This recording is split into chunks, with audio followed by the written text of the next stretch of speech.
Good morning, everyone. We're just going to wait 1 or 2 minutes while we let a few more people join. Today is February 22nd, 2022. Good morning. This is the Ventura County Climate Emergency Council. We'll get started in just a moment or two, and I am going to make each of our VCCEC members co-hosts for this, and you'll start seeing VCCECs kind of pop up next to your names too. And although if the Climate Emergency Council members would like to do that themselves, they are welcome to.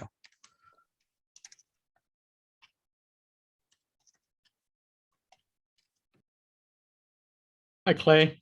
Hi, good morning. Welcome. We're going to get started in just a little bit here. We're giving people a minute or two to hop on, and we'll get going. So I've got my iPhone on. I've got to bail out on my desktop at about 1:45, and I'll switch over to my iPhone. Okay. And I had heard a rumor that Florencia Ramirez also needs to leave a little bit early. And then I've also been told that there's a couple other people that are not those leaving early that have hard stops at 2 in the afternoon. So we'll try and make sure we move through everything as expeditiously as possible today. Great, thanks.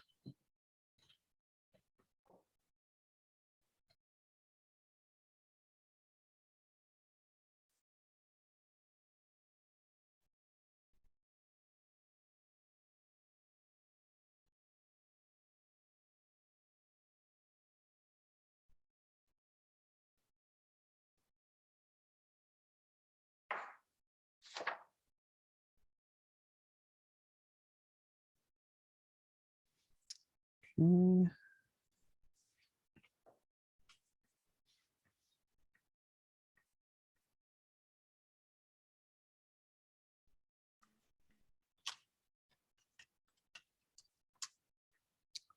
All right, and we've got up. I see Councilmember Ramirez. Got you there. All right. I think I see folks. We're about 4 minutes after, so I'd like for us to go ahead and get started if everyone feels we're ready. Chair, if you'd like to call the meeting to order, you're welcome to do so. Okay, thank you. So let's go ahead and get started with Ventura County Climate Emergency Council regular meeting for Tuesday, February 22nd, 2022 here at 12:04. Today's meeting, just to let you know, special notice in response to the declared state and local emergencies due to the novel coronavirus and limited public access to the Hall of Administration, consistent with the governor's executive order N-29-20. This Ventura County Climate Emergency Council meeting will be conducted via Zoom and telephonically. And let's go ahead and have the roll call, please. All right. Councilmember White. Here. Councilmember Ferris. Here. Chair Schnapp. Here. Councilmember Kesley. Here. Councilmember Ramirez. Present. Councilmember Ontiveros. I'm here. Councilmember Garola. Here. And I wanted to stop here in the roll call for just a moment. Councilmember Hernandez notified me late last week that she will be stepping down from her position on the Climate Emergency Council. Said she appreciated serving on the council with everyone, but she is no longer a member of this council now.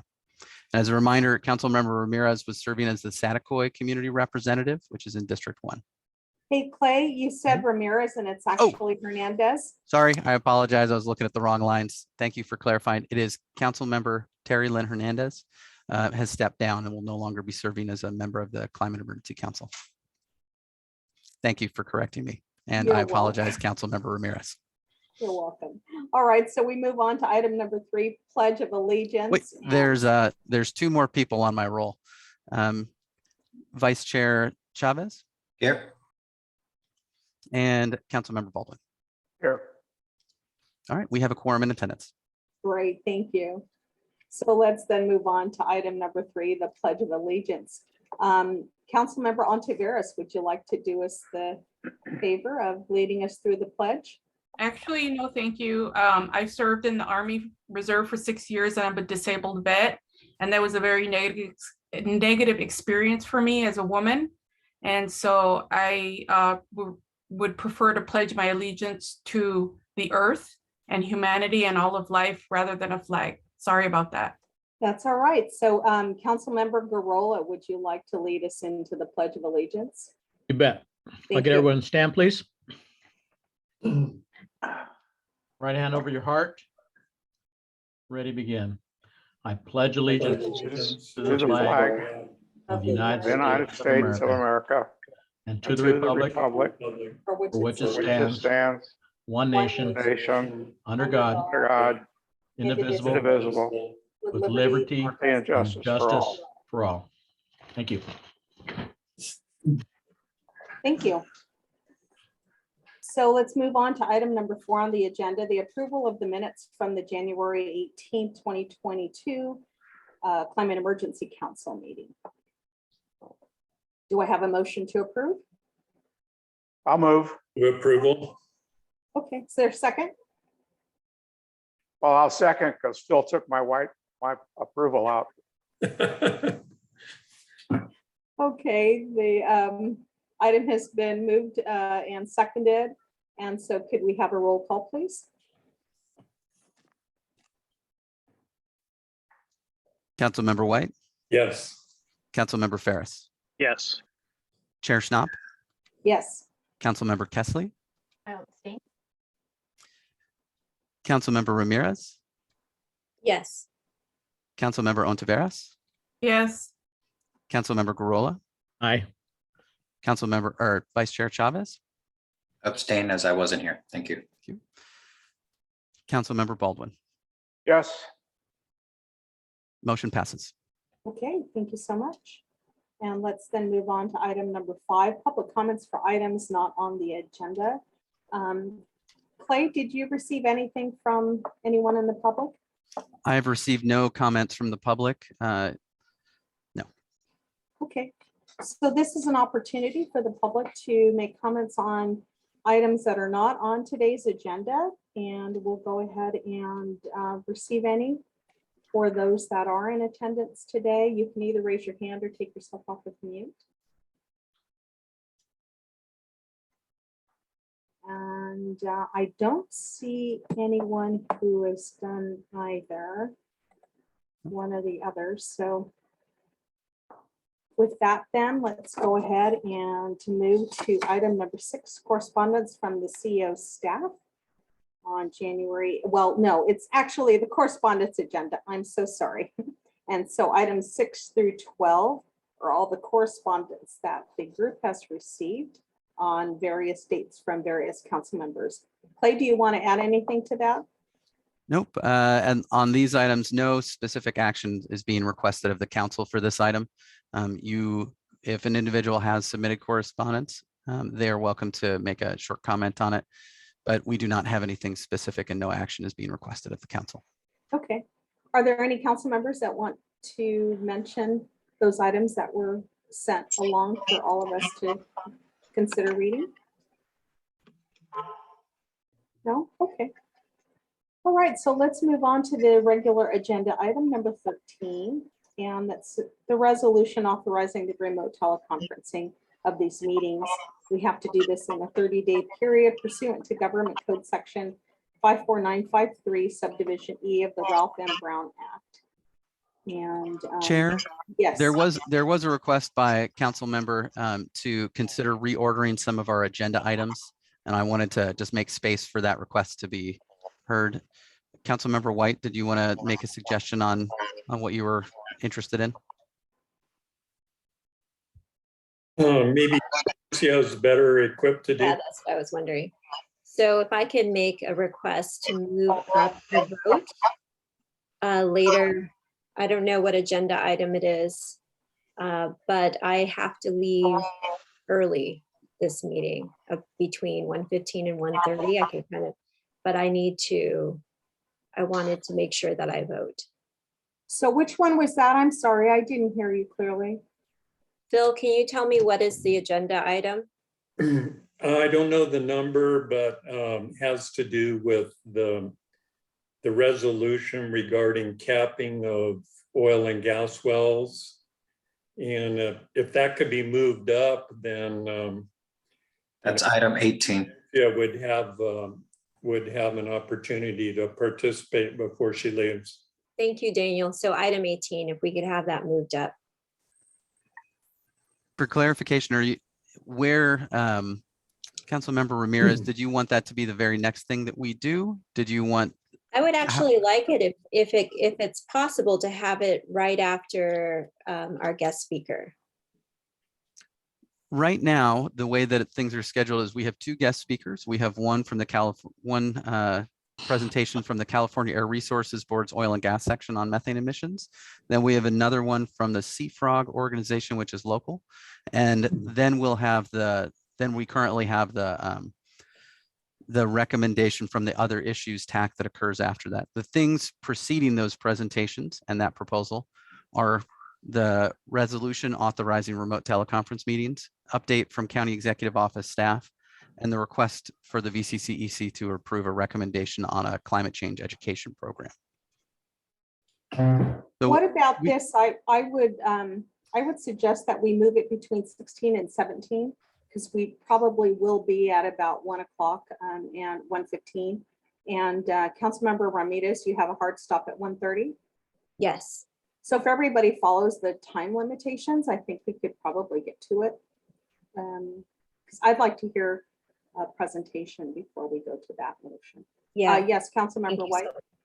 Yeah, just to clarify, Clay has arranged the California Air Resources Board to come, and then our council invited Sea Frog, and both of those presentations should precede action on the resolution.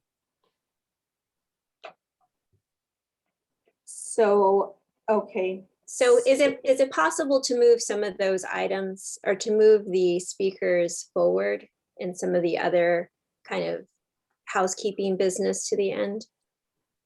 Well, currently, the only thing we have. Madam Chair, Yes. just real quick.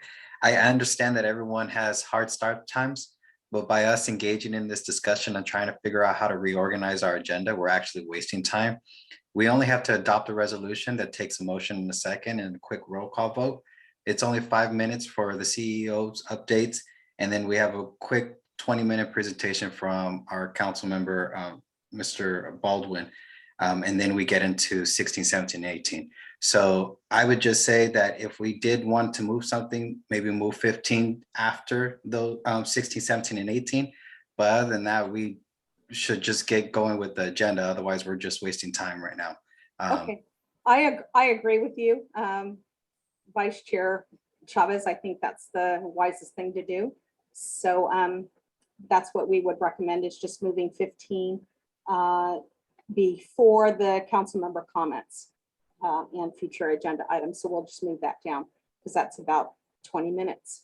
And with that, Madam Chair, I'll go ahead and move approval for item number 13, the resolution to continue teleconferencing for our meetings. Okay, so I'll second. all right, so this is for item number 13. Are there any public comments though for that? For item number 13? Okay, seeing none then, and let's go ahead and have roll call, please. okay, and Councilmember White, Yes. Councilmember Ferris, Yes. Chair Schnapp, Yes. Councilmember Kessley, Yes. Councilmember Ramirez, Yes. Councilmember Ontiveros, Yes. Councilmember Garola, Yes.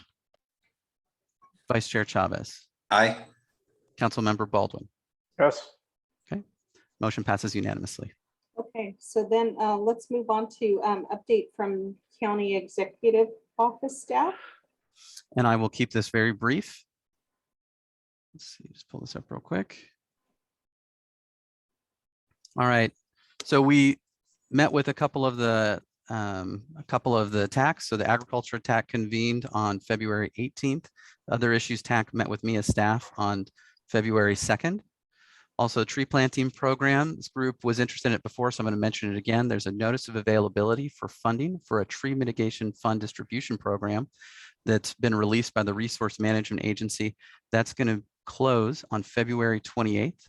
Related to that, we held a Ventura County Tree Coalition stakeholder meeting, which was essentially a kickoff and the first time we've done something like that, inviting organizations doing items related to tree planting, forestry, urban forestry, and those sorts of activities.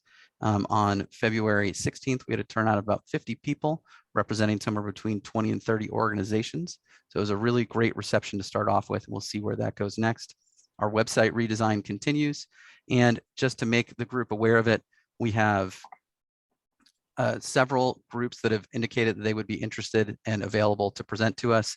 The Public Works Agency has indicated they would like to give us a presentation to this council next month on sea level rise and related to some of the work that they're doing.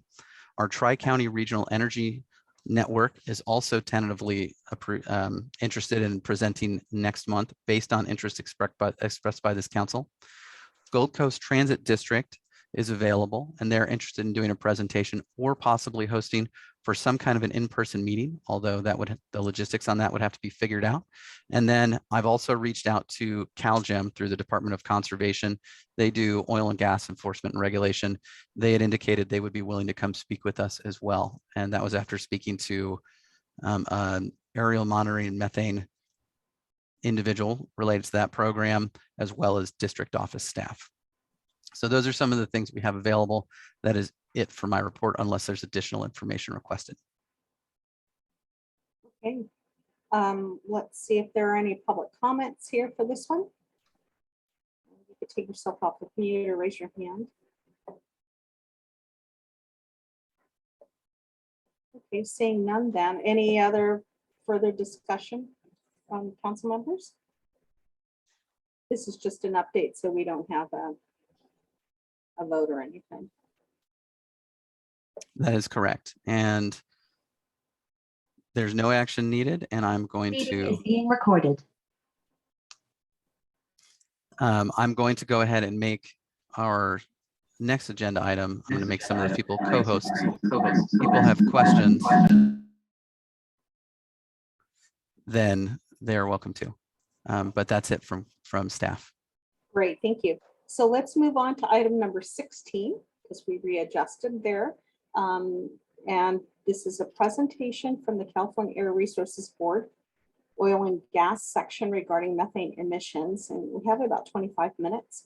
And I believe we have Jim Nairady and Lucy Chadle on the line.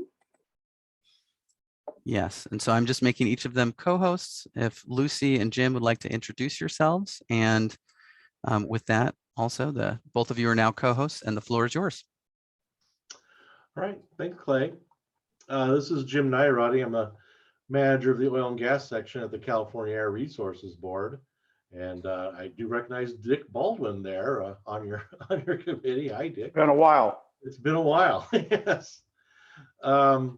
So I have been working on this oil and gas section. We developed an oil and gas methane regulation several years ago to reduce methane emissions from the oil and gas sector. And I want to, in the interest of time, I was going to introduce Lucy Cheadle on my staff, who's the lead staff on this, and she's going to give a presentation now. Go ahead, Lucy. All right, well, thanks so much for that introduction, Jim, and thanks to everyone for giving us the opportunity to present today. I will go ahead and share my screen. Can everyone see my slides okay? Yes, we can see your slides. Great, oops. All right, so as Jim said, my name is Lucy Cheadle, and I'm an air resources engineer at California Air Resources Board in the Industrial Strategies Division. And today I'm going to be speaking about oil and gas methane emissions and mitigation strategies. So here's an outline of what I'm hoping to cover, starting with an overview of methane and emission sources in California. Then I'll focus specifically on oil and gas methane emissions and how those emissions are mitigated, both in general and for specific types of wells. And finally, I'll highlight how emerging technology is being deployed in California to enhance methane mitigation. All right, carbon capture. So first, let's take a look at why methane is important and where it comes from. Methane is a greenhouse gas with short atmospheric lifetime. These short-lived gases are often referred to as short-lived climate pollutants, And due to their outsized impact on climate change in the near term compared to longer-lived greenhouse gases, the science shows the need to immediately reduce emissions of short-lived climate pollutants in parallel with aggressive reductions in carbon dioxide emissions. And although methane is short-lived, it has a much greater climate-forcing impact than carbon dioxide. 1 ton of methane traps 25 times the amount of heat that 1 ton of carbon dioxide traps over a 100-year lifetime. In 2013, total methane emissions in California were 41 million metric tons CO2e, based on a 100-year global warming potential, and that accounts for 9% of the state's total greenhouse gas inventory for that year. So methane originates from a variety of sources in California, with the largest sources being dairy and livestock operations, landfills, and oil and gas facilities. Today, I'm going to be focusing on oil and gas, which accounted for 15% of statewide methane emissions in 2019. So before I move on, I also wanted to mention the local air districts and explain how they interact with CARB to help us achieve California's air quality and climate goals. So CARB is primarily responsible for mobile sources, fuels, and greenhouse gases, while the 35 local air districts across the state are responsible for stationary sources. However, CARB's responsibilities can also include stationary sources if toxic air contaminants or greenhouse gases are involved. So now we'll talk about where methane emissions come from in the oil and gas sector and the types of oil and gas facilities that are located in Ventura County. Methane is the primary component of natural gas, and it's released to the atmosphere as part of oil and gas extraction, transmission, and distribution. This figure shows the various segments of the oil and gas sector, including production and processing, natural gas transmission and storage, and distribution.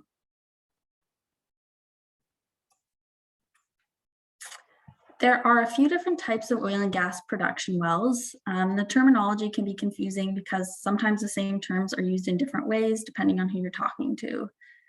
So I'll just define a few here for the sake of this presentation, so we all have a basic understanding of the types of wells. Active wells are wells that are actively producing oil and gas. Idle wells are not currently in use, but are capable of being reactivated, meaning they're not plugged. Orphan wells are idle wells without an identified owner or operator to plug the well. And since orphan wells have no responsible party to plug them, the state is left to plug the wells and cover the costs. Plugged wells are permanently sealed and closed according to standards. And if wells are not properly plugged, they can potentially emit methane.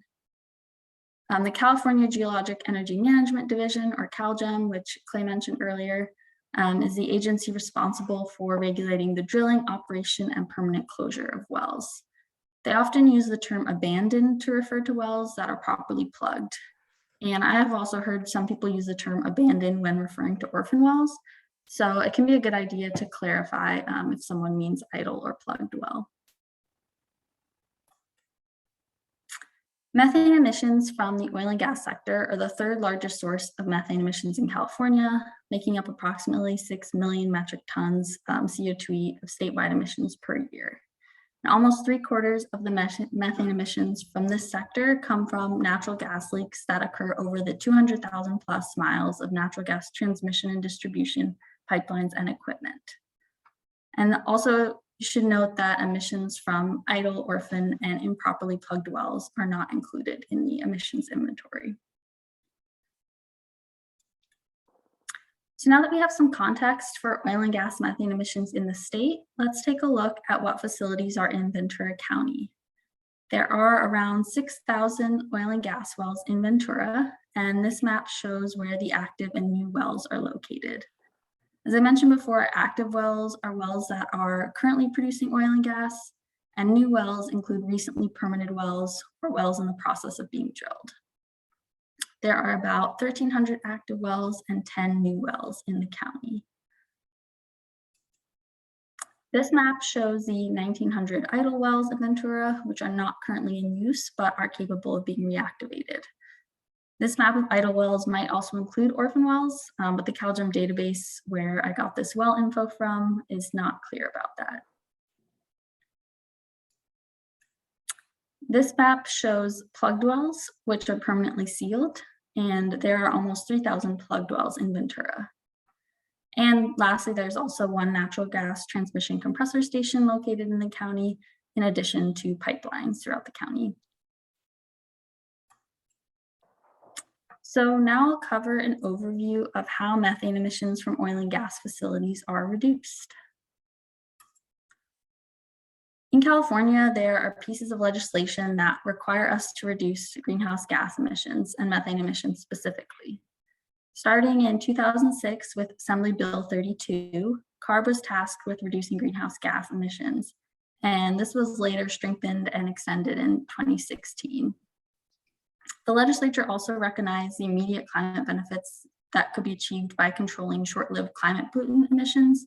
That was through the passage of Senate Bill 1383, which required CARB to come up with a strategy to reduce short-lived climate pollutant emissions, including a reduction in methane emissions of 40% by 2030. And in response, CARB developed the 2017 short-lived climate pollutant reduction strategy to reduce emissions. The reduction strategy also set an additional target for reducing oil and gas methane emissions by 40% by 2025 and 45% by 2030. So in March 2017, the board adopted the oil and gas methane regulation to help address methane from oil and gas facilities, including oil and gas production facilities, in addition to natural gas gathering and boosting stations, processing plants, transmission compressor stations, and underground storage facility. This regulation builds off of existing local air district rules, which have targeted volatile organic compounds, or VOCs. And our regulation also includes additional areas and equipment that aren't covered by local programs. The regulation went into effect January 2018 and has standards for specific pieces of equipment, as quarterly leak detection and repair requirements to detect and mitigate unintentional emissions. It has monitoring requirements for natural gas underground storage facilities, and also record keeping and reporting requirements for all facilities. So over the past 3 years, CARB and the local air districts have been working together to implement the regulation and reduce methane. Also, in June 2017, the California Public Utilities Commission, or the CPUC, in consultation with CARB, approved a decision which requires gas corporations to implement 26 different best practices for methane leak detection, quantification, and mitigation. And that was in order to reduce methane emissions from commission-regulated facilities. And those facilities include natural gas transmission, underground storage, and distribution facilities, including pipelines. The CPUC instituted the Natural Gas Leak Abatement Program to ensure that utilities are implementing the best practices. So as I mentioned, one aspect of CARB's regulation is leak detection and repair, or LDAR, and operators are required to conduct quarterly inspections for components that are not already subject to local air district rules. Inspections are done using US EPA Method 21, which involves measuring the concentration of total hydrocarbons next to components.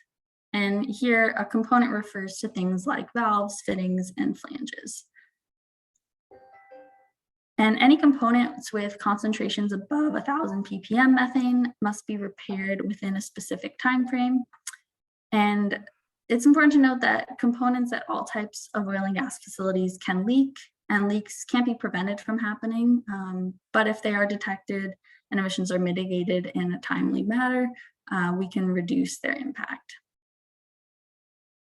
And also, since some components are subject to CARB's regulation and some are subject to district rules, CARB's LDAR data only encompasses approximately 20% of components in the state.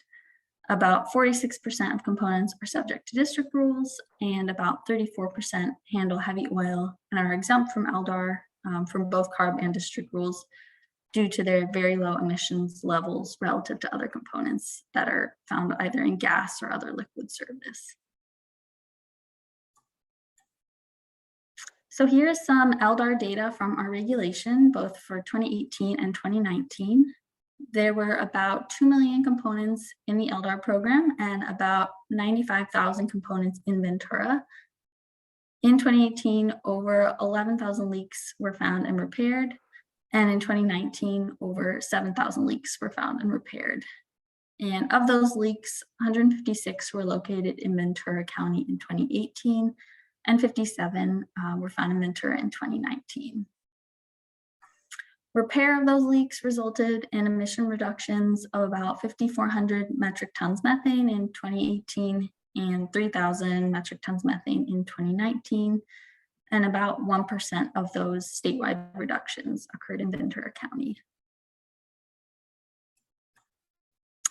So as I mentioned before, the CPUC created the Natural Gas Leak Abatement Program to ensure that utilities are implementing the best practices to reduce methane emissions from CPUC regulated facilities.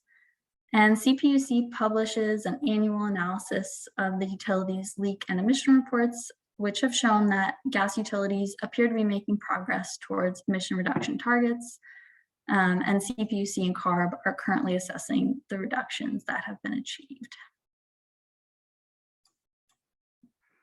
So now I'll specifically focus on how emissions from different oil and gas well types are mitigated.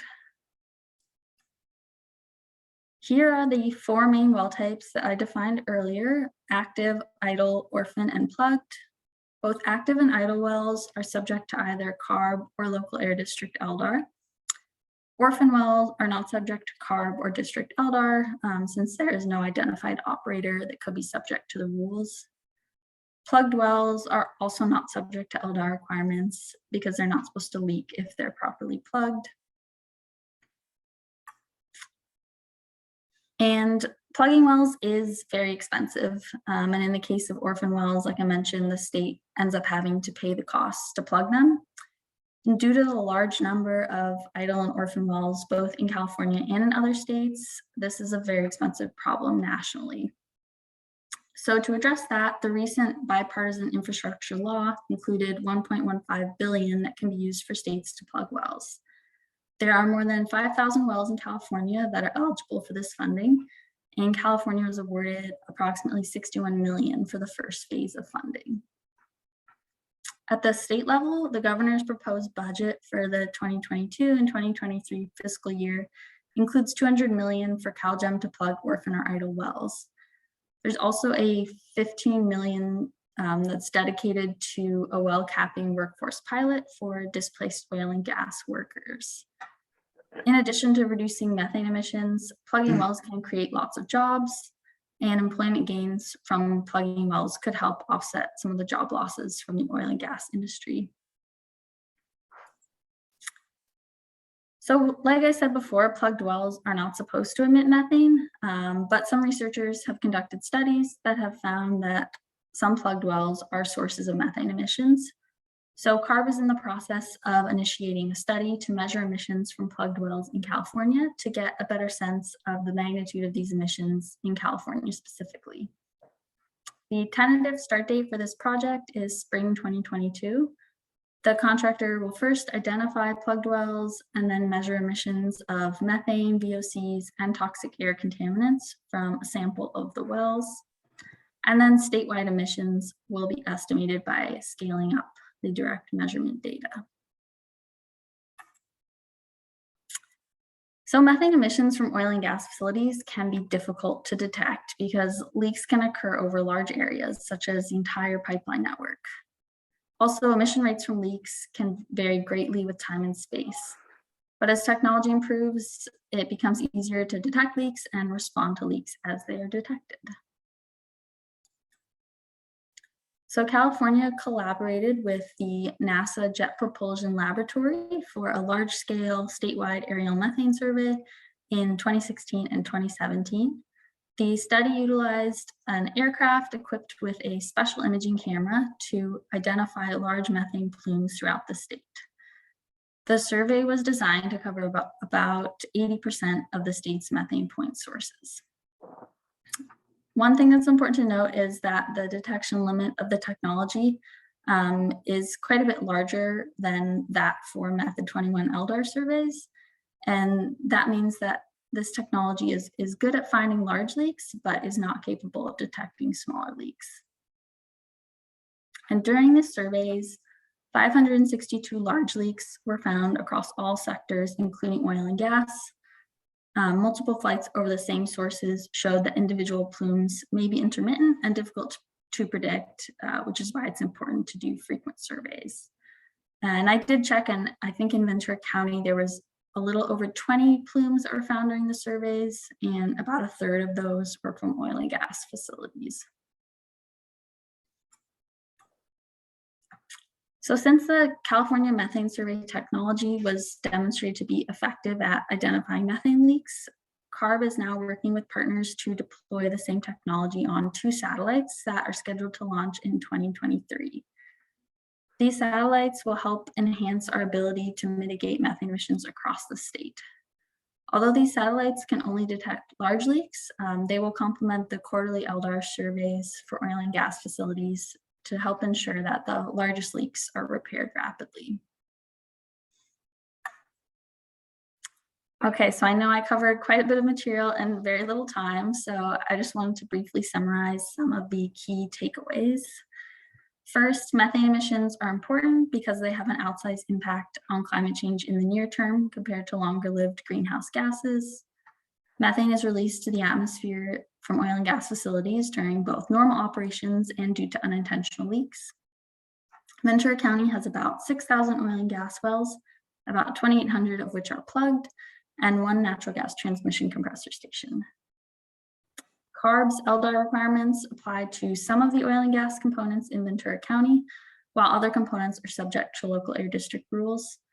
During inspections conducted in 2018 and 2019 for CARB's regulation, 213 leaks were identified in Ventura during operators' quarterly inspections, and emissions from those leaks were mitigated. Different oil and gas well types, such as active, idle, orphan, and plugged wells, all have varying potential to emit methane, and some well types are subject to LDAR requirements, while others are not. Funding is available at the federal and state level to help plug orphan wells. And in addition, CARB is working on a study to quantify emissions from plugged wells, since those are not currently well understood in California. Aircrafts and satellites can be used to detect and mitigate large point source emissions events, but they may not detect smaller emission sources. CARB and our partners are working on launching 2 satellites in 2023 that will help us mitigate more methane emissions from oil and gas sources. And that concludes my presentation. I just want to thank everyone so much for your interest and attention, and Jim and I are happy to answer any questions that you all have. Hey, are there any questions for Lucy from the council? Yes, go ahead, Councilmember Ramirez. Hi, Lucy. Thank you so much for your presentation. In the very beginning, you mentioned some statistic, but I wasn't able to catch it completely. But the difference between the tons of methane versus the tons of carbon, like you were giving the differentiation, like 1 ton of methane traps how much greenhouse gas in relation to carbon, but I missed the actual number. Yeah, so the way it's called the global warming potential, and it basically compares all greenhouse gases to carbon dioxide. So, and you can do it over different time frames, and then the impact varies. So for methane over a 100-year time frame, it's 25 times as potent as carbon dioxide. But if you look at it over a shorter time frame, like over 20 years, I think it's about 72 times. Oh, wow. But those numbers are also frequently being updated. So I'm not sure what the latest IPCC number is. So over 20 years, it's about 72 times more potent. Yeah, it's either 20 or 25 years. I don't know if, Jim, you can remember. I also think it might be, the latest number might be more like 86. That's just what our CARB, our latest number we've used. Right. It's 20 years and it's like 80 times now. Wow. I also wondered, when you talked about the idle wells that are unplugged, what is the regulation around how long it can be kept unplugged? I mean, is that a 20-year time, or they can just make decisions based on when they decide to plug it? The second one I had was when you mentioned about orphaned wells, and I noticed that 10 people in Ventura County, or there's 10 permits that are pending. What's in there now to change some company from orphaning a well from now to the future? Yeah, so to your first question, I know CalGEM has requirements. They have something called an idle well management program. So operators have to be actively working to plug their idle wells over, and I don't know what the exact numbers are, but that would be a good question for CalGEM if you all have them come present. There's also information on their website about the idle well management program, but I don't know the exact time frame of how long they can idle for, but they do have to have a plan in place to actively plug them. And then, I don't know, Jim, do you have anything to add on that one? Yeah, I think the most recent CalGEM regulations, you can only idle a well for 2 years, because in the past, you're right, they were letting them be idle, quote unquote, for 25 years. So I believe now you can only be idle for 2 years, and then it has to go into the management plan that Lucy mentioned. And then for the new wells, you know, what is being done to make sure that those aren't being orphaned? When an operator gets a permit to drill a well, they have to put in, it's some sort of financial liability, I think in the form of a bond. And I'm not a financial expert, so I don't really know how bonding works, but they do have to demonstrate to CalGEM that they have the money to plug wells. But I also know that that has been an issue, because I think oftentimes the bonding requirements are a lot lower than what it actually costs to plug wells. So there are some concerns about the current bonding not being enough to cover what plugging wells will actually cost. So that goes into my last question. What is the cost around the average to plug a well? You had mentioned that it is costly. And I know that there is that 1.5 billion in infrastructure, which sounds like a lot, but really, how much is that going to cover? Yeah, and unfortunately, I think my answer is it depends. I know a lot of it depends on the type of well, you know, how deep the well is. Offshore wells are a lot more expensive to plug. I don't offhand know the average well drilling cost, but Jim, do you have that number memorized? No, I don't have it memorized. I know it can vary if it's obviously if the well's in the middle of the field, it's less expensive than, you know, what happens a lot in like the Los Angeles area, where, you know, a parking lot or a building's been built over an inadequately plugged well. It's going to be you know, it becomes incredibly expensive then to start plugging those wells. There actually was a report by it's the CCST. I can't remember what that stands for now, but the California Council of Science and Technology, I think. It's like a California version of the National Science Foundation. They did a report, and we can send that to Clay and maybe distribute it, because they had a lot of information in there about the cost of plugging wells in California. So there's two pots of money then. There's the federal pot of money right now that is being distributed. And then there's an additional pot of money from the state of California. Is that correct? Or is it coming from that same source? Yeah, I think they're two separate amounts. So the federal money, something like there's going to be 2 phases of funding. And the first phase, I think California is eligible for about 61 million. And then the budget that the governor proposed, that's separate money that would also be used towards plugging wells. So the time is now to get our idled and our orphan wells plugged. Yeah, and I also shared that CCST report that Jim mentioned in the chat in case anyone's curious about the cost estimates for plugging wells in California. There's a lot of really good information in that one. Oh, great. Thanks. That was quick. Thank you. Thank you. Any other questions from the council? You can raise your hand. Okay, go ahead, Councilmember Barola. So I'm just curious, Lucy, is there or when is the next scheduled survey that would take into account the entire county? Do you mean for leak detection and repair data, or? Yeah, for just for monitoring all the emissions from oil and gas facilities. Yeah, so it's, as far as leak detection and repair goes, all our regulation only covers, like components subject to our regulation, like I mentioned. And then the district does receive data, I believe, from operators from their quarterly LDAR surveys, but I don't think that they compile or publish that data. So that would be a question that I think would need to be asked of them.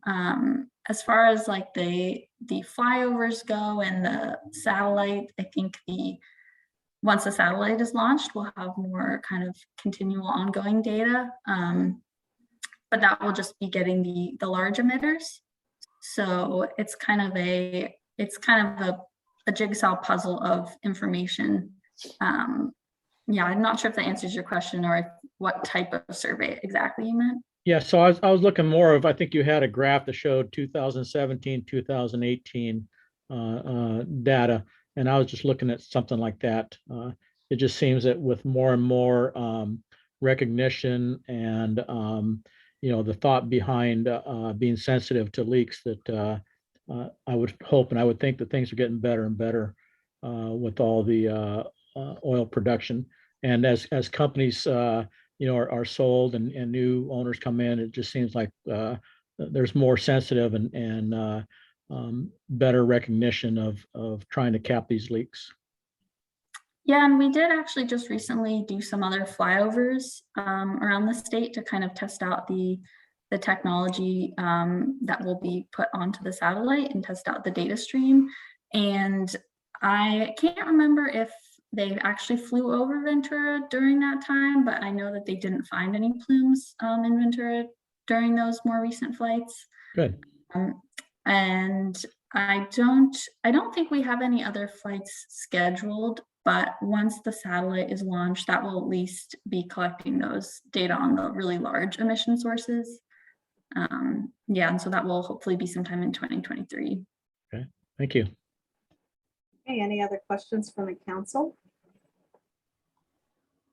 I do have a couple of questions, Lucy. Oh, okay, go ahead, Councilmember Baldwin. I was just wondering if we can get a copy of the slides sent to us. Yeah, I sent them to Clay and he can definitely distribute them to all of you.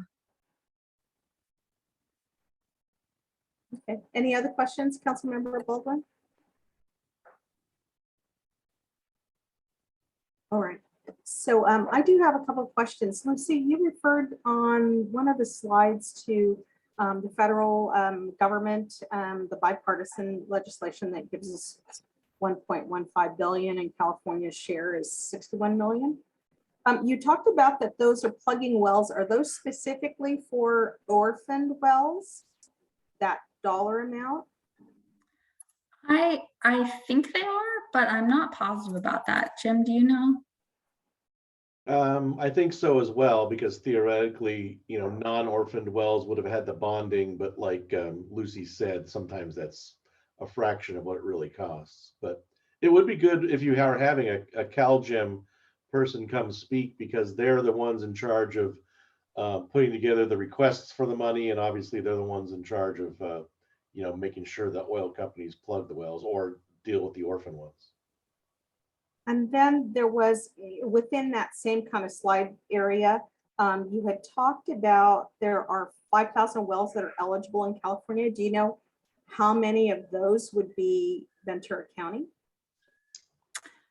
I do not know that, but I would, my guess would be it would be similar to the number of orphan wells in Ventura, which that number, I think that would be a CalGEM question, because their database that they have doesn't identify orphan wells. And so it would probably be good to ask them. I actually asked them about it, but haven't heard back. But there are 1,900 idle wells in the county, so it would probably be some subset of that would be the orphan wells. And that would be to start. So does this funding take place over several years in increments? How does that work? Yeah, so I think it's 2 phases of funding. I was listening to a Department of Interior webinar the other day about this, and they, I think, talked about the they're still kind of figuring out, because they don't really know. A big part of, there's a lot of unknowns about how many orphan wells there are in various states, and the inventories are not very clear on like even how many of them there are and where they are. So before they determine exactly how much money is going to each state, they want to try and collect better data on who has the most orphan wells and therefore who needs the most money. So I think everything as far as amount is kind of speculation at this point, but I'm pretty sure that there are 2 waves of funding, and I think it might be spread out over 5 years. But it might be that that's how long we have to spend the money. I may be making that up, so I don't know if Jim, you know the answer to that.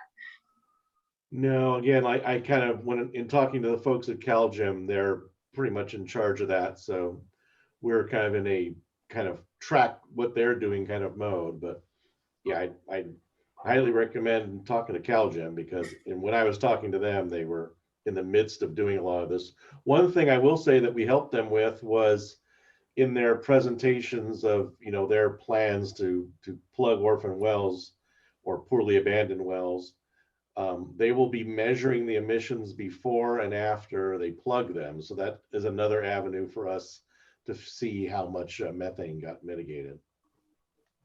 Okay, thank you.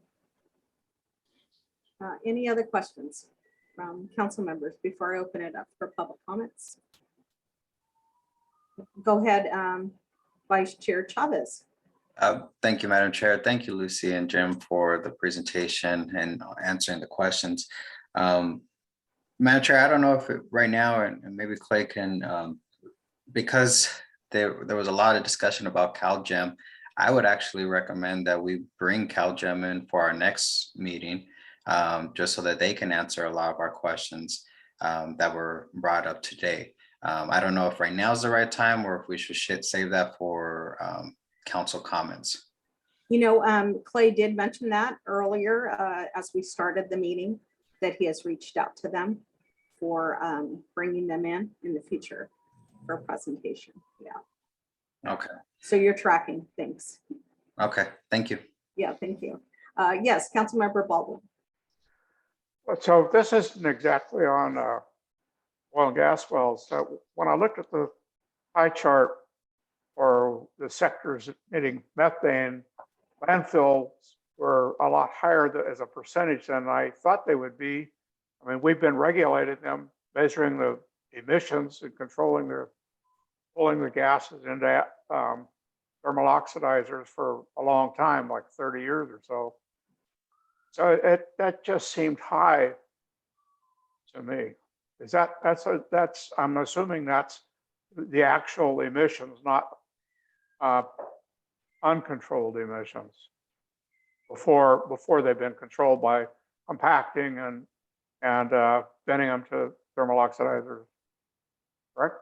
Yeah, I think that's the actual estimated emissions. And I will say with the airplane surveys that we did, I think 2/3 or so of the plumes found in Ventura were from landfills. So those kinds of flyovers have definitely resulted in kind of seeing some large emissions from landfills and working with operators to mitigate those emissions. I think sometimes maybe the vapor collection, those facilities isn't working properly, or, you know, there's maybe other reasons that those leaks are happening. But yeah, it's definitely a large source in California.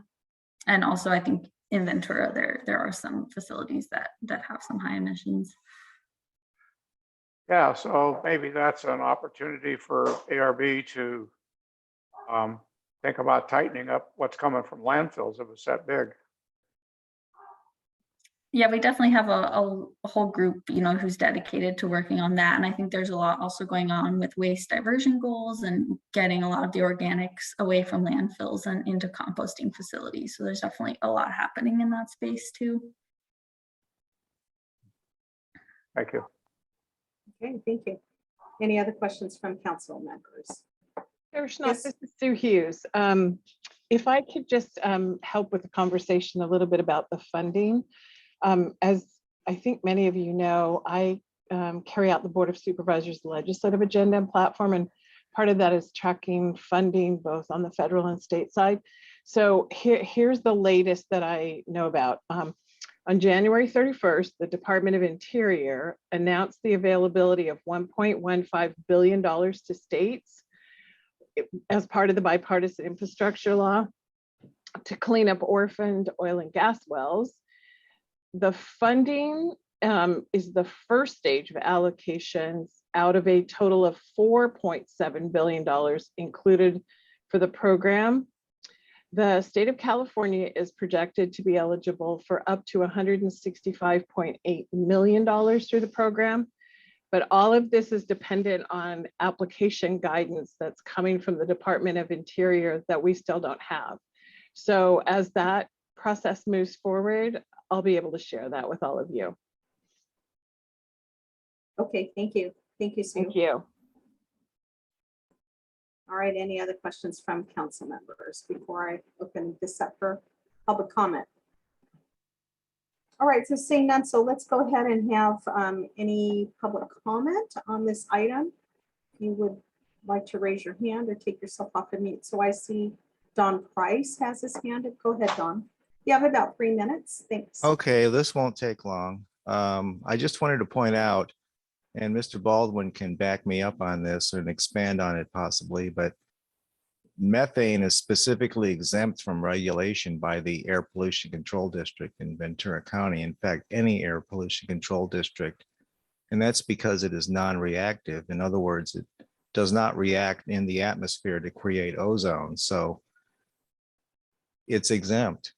And so the air district has a limited amount of regulatory actions that they can take on methane. So that's it. Thank you. Okay, thank you, Don. Any other? Yeah, I'll just clarify that, expand on it actually, that what's happened is ARB adopted landfill regulations for methane, greenhouse gas, but we've been given authorization to enforce the rule for them. That's not our rule, but we do get to keep the penalties when we find violations. So that was nice. But Don's right that we cannot, APCGs cannot regulate methane. And Oh, go ahead. for the oil and gas regulation, so that's kind of why we created our rule, is because a lot of the district rules for leak detection and repair, they exempt components that are just handling methane. And so, you know, they're focused on the higher VOC components, and our regulation covers all the higher methane components. But one other important thing to note is that the leak detection and repair requirements are actually basically the same for VOCs and methane. So all of the district rules targeted at VOC reductions at oil and gas facilities are also going to get methane reductions. And similarly, our LDAR reductions could also have VOC reductions because they're basically released from the same things. So the LDAR requirements really end up looking the same. Right. I mean, I guess I clarify that, you know, the not to get too much in the weeds, but the measurement method that Lucy mentioned, the method 21 that is used, is based on total hydrocarbons. So, you know, a 2,000 parts per million leak could be mostly methane or mostly VOC, but a leak's a leak. So when an oil company stops a leak, either because of the district's VOC rule or because of our oil and gas methane rule, they've stopped the in the kitchen. the other part of the, you know, they've either stopped the VOC part or the methane part. So once you fix a leak, you stop both things from leaking. So, but yeah, that's right. The methane's exempt from local district rules, and that's why we kind of adopted our regulation. Okay, thank you. Thanks for the clarification. Any other public comments at this time for this item? All right, seeing none. We Brooks, have sorry John about Brooks that. there. I see a hand raised. Go ahead, John. You have about 3 minutes. Yeah, I won't take your time. Just to point out, the super emitter that was detected in the NASA flyover was the McFarland gas compressor on the Ventura Avenue. And the community is involved in an effort to shut that down or get it moved or do something so that it is no longer an explosive or pollution disaster for the west side of Ventura. So just so you know, they released an incredible amount of methane over a short period of time just because they were not even detecting any kind of releases from that compressor. That's all I have. Okay, thank you, John. Anyone else? All right, so with this, it is a receive the presentation. So thank you very much, Jim and Lucy, for this. Really appreciate your presentation today. Let's go ahead and move on to item number 17, which is a presentation from Climate First, replacing oil and gas at Sea Frog.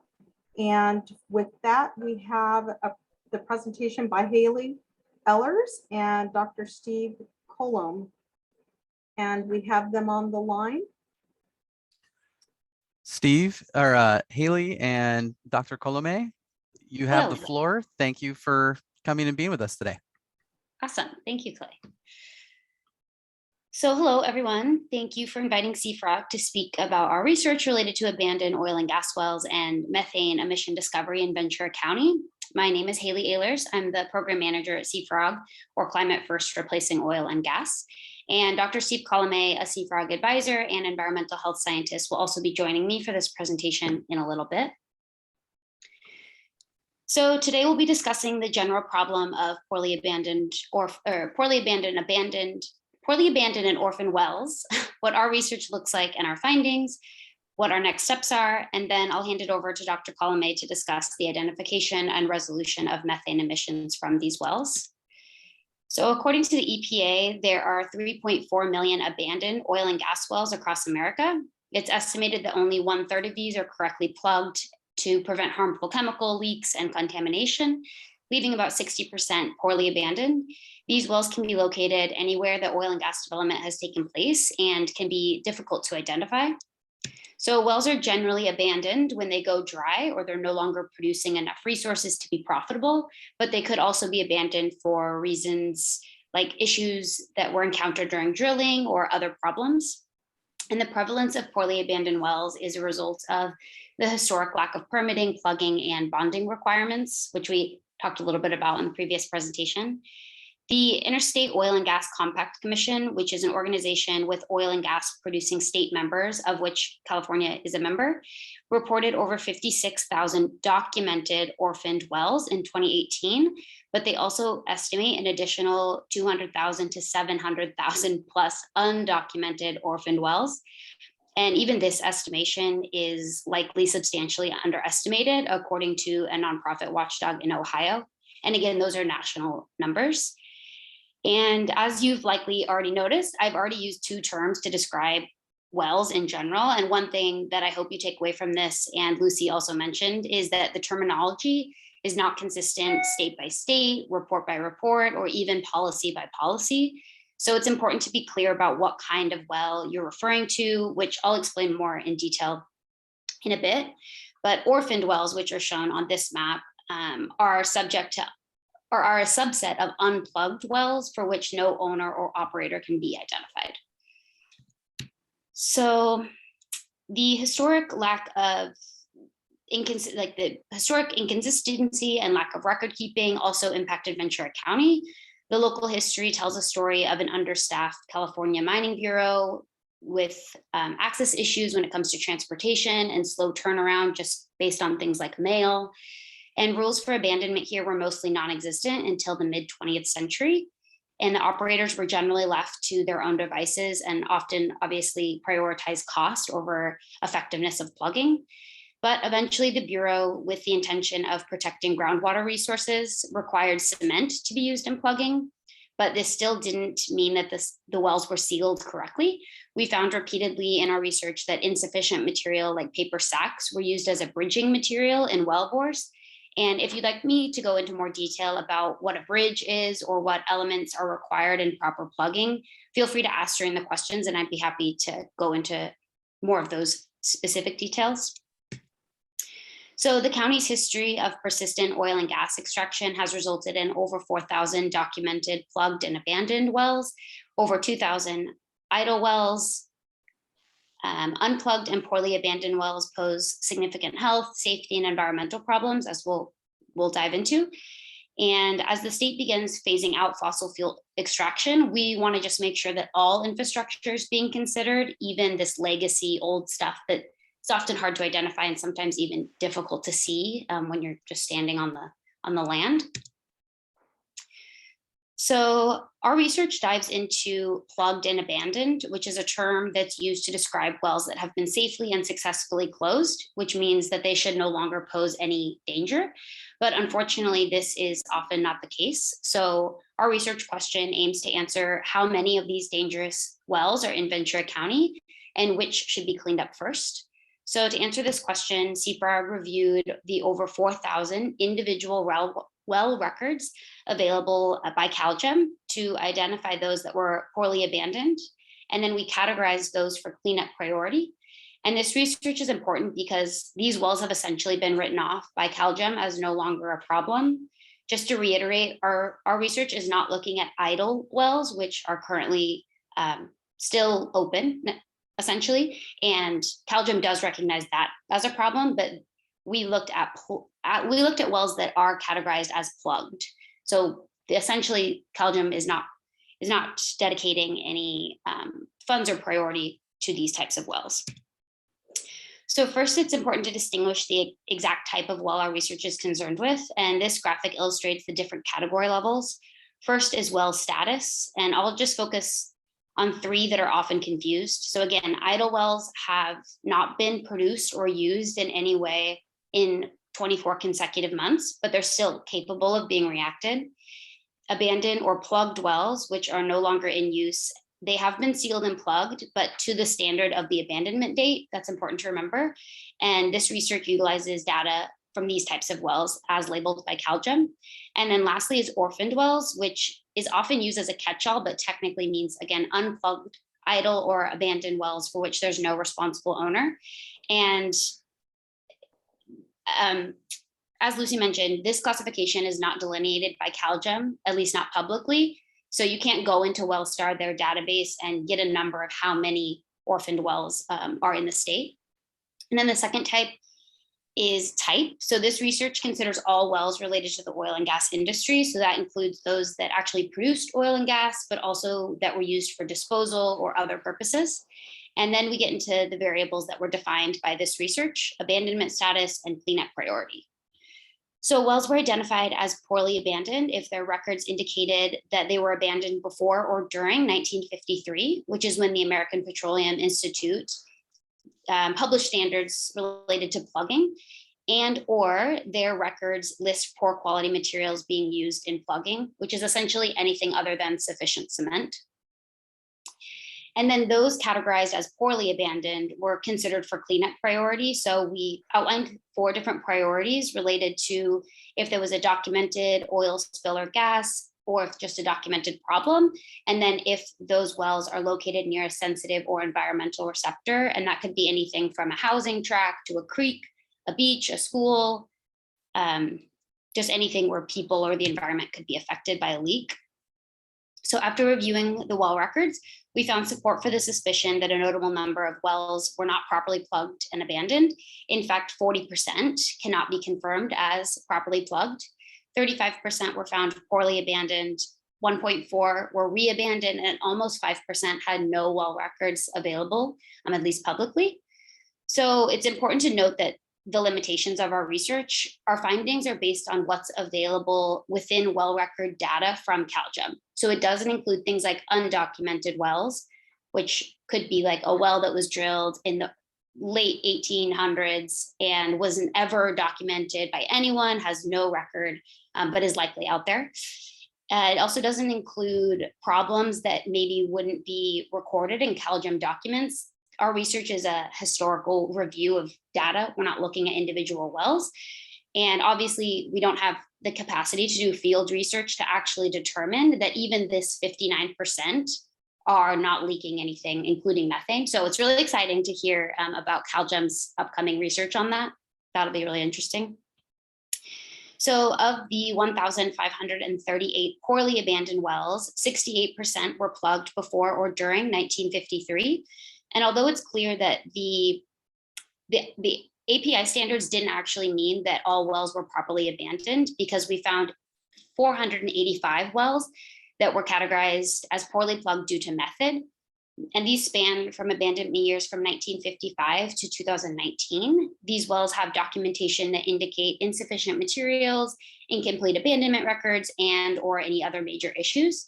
And some of the insufficient materials found include dirt, heavy mud, junk, which is like drilling material or equipment that was left in the well, paper sags, rags, and wood.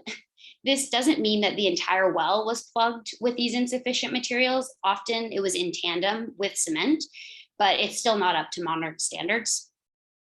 And additionally, 314 of these wells are missing any confirmation of abandonment, despite being labeled as plugged. So while we obviously argue that almost 2,000 wells that can't be confirmed as properly plugged should be assessed, we suggest the following cleanup priority. We found 6 in priority 1, 26, 2, 84, 3, and 23 in priority 4. And those prioritized span and location across the county. They were abandoned between 1864 and as early as 2019. And identified receptors include beaches, creeks, houses, schools, parks.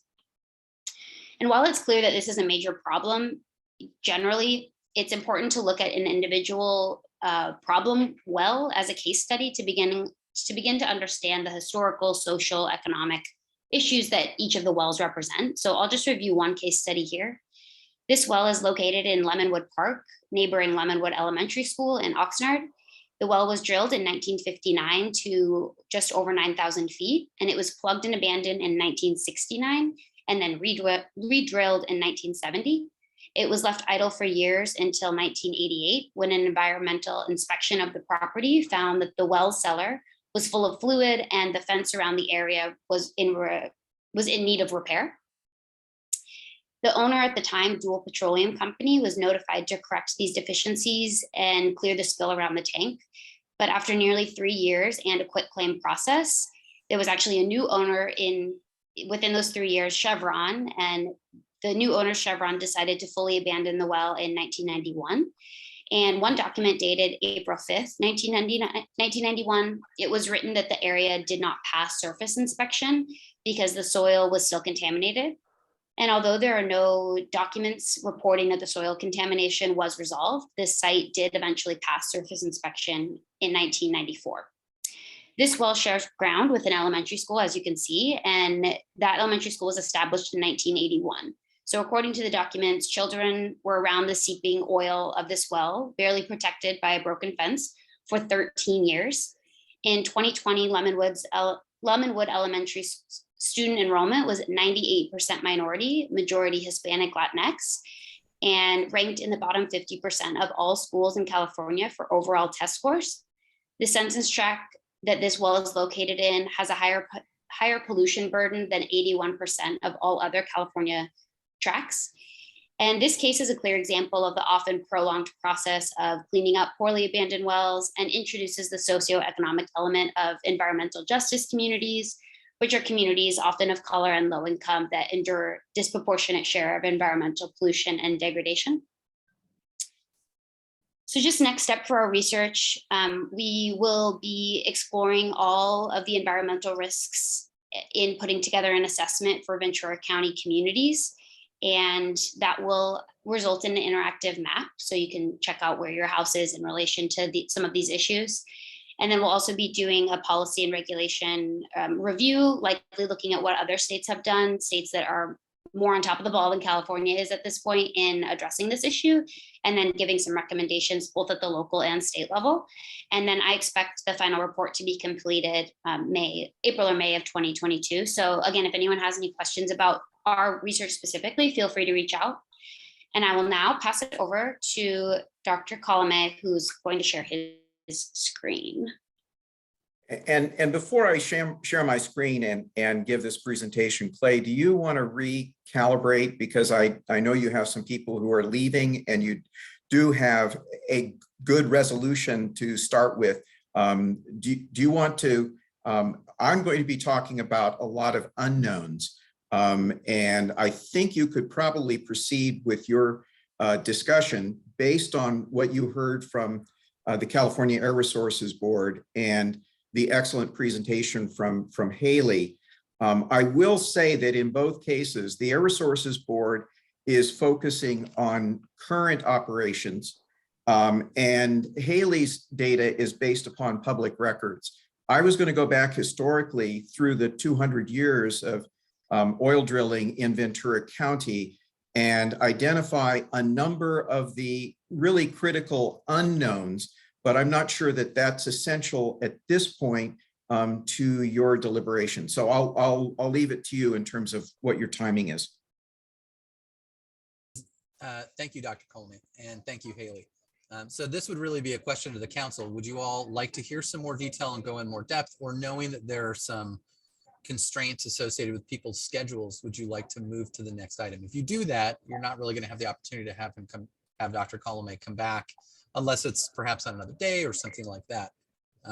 So it's really at your discretion, and keeping in mind that in addition to the methane resolution that the other issues TAC has brought forward, there's also the other agenda item that's from Councilmember Baldwin as well. All right, so what would the council like to do at this moment? Madam Chair. Yes, go ahead, Vice Chair Chavez. Dr. Coleman, he just said that he's going more in depth of the history versus, what's the task at hand. He did mention that Haley's presentation kind of hit the nail on the head as far as what's available to the public, and we had the presentation from CARB. So if Dr. Coleman is fine with ending the presentation there so that we can proceed with our agenda, I'm perfectly fine with doing that.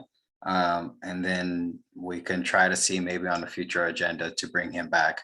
But again, if it's just about the history of 200 years ago, I'm not really sure how that's relevant to right now and the information that we need to be able to have a healthy discussion on the resolution. I will add that I actually am talking about method 21 and real data about emissions, but gaps that we have in terms of not being able easily at this point in time to determine flux.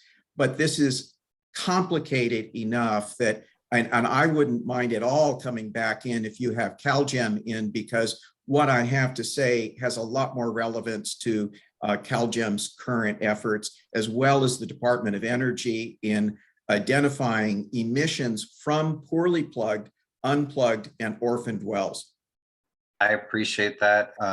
Looking at the time and when the presentation started, I believe it started just a few minutes after 1 o'clock, which means the 25-minute time limit is coming up really quick on this item. And I'm pretty sure we have public comments, and then we still have 2 more agenda items. Yeah, so we'll just have Dr. Coleman come back at another time, maybe at the same meeting that CalGEM is asked to present. And or if there's anything that you could share with Clay and he can forward it on to the council members to consider before you come back, that would be great. So I saw Councilmember White's hand up and Councilmember Baldwin. Yeah, this has been great presentations from the Air Resources Board and from CPROG, and highlighting that methane is a real problem, a real climate problem in California and in Ventura County, and that this issue of abandoned or orphaned or idle oil wells is kind of a hole that hasn't been well regulated, taken care of. On the Climate Emergency Council, our mission is to bring to the Board of Supervisors greenhouse gas emission reduction policies and programs that aren't already in the Climate Action Plan. And this is one of those areas. So I would take Dr. Coleman's recommendation to go ahead and act on the proposed resolution and invite him back for the next meeting. It sounds like Clay has CalGEM queued up. Would make sense to continue the conversation. So I would move we go ahead and take up the next item on the agenda, which is the resolution.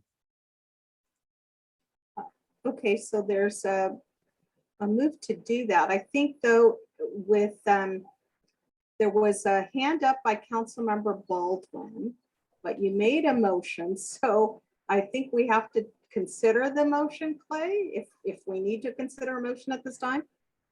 The motion should be considered because it's on the floor, although the motion is really just to move to the next agenda item so that it can Exactly. be deliberated on, and we don't require a motion to do that. Okay, well, I'll take it back then. Okay. Okay, If we don't need it. all right, thank you. Councilmember Baldwin. I was going to say what Phil said, that we should get CalGEM back here. I'm really interested in that, and have Dr. Coleman come back at that time. I think it would be a great combination. Yeah, I think so too. That's great. And so then, And Haley, I really appreciated you talking about the situation in Oxnard because I was not aware of any of that. And so thanks for bringing that up. Certainly a concern. And let's see. So let's go ahead and step into. One moment. I wanted to clarify that we haven't gotten CalGEM to confirm yet that they're available for next month. They've been offered to present if they would like to, so I will make sure that I can follow up on that. We do have a member of the public that appears to have a hand open. We probably should open this for questions from the public if you don't. Yes, that was my next step, public comment. So let's go to public comment on this issue. So I see a gentleman by the name of Walt. Go ahead and you have about 3 minutes. If you can make it shorter, that would be great. Okay, my name is Walter Beal.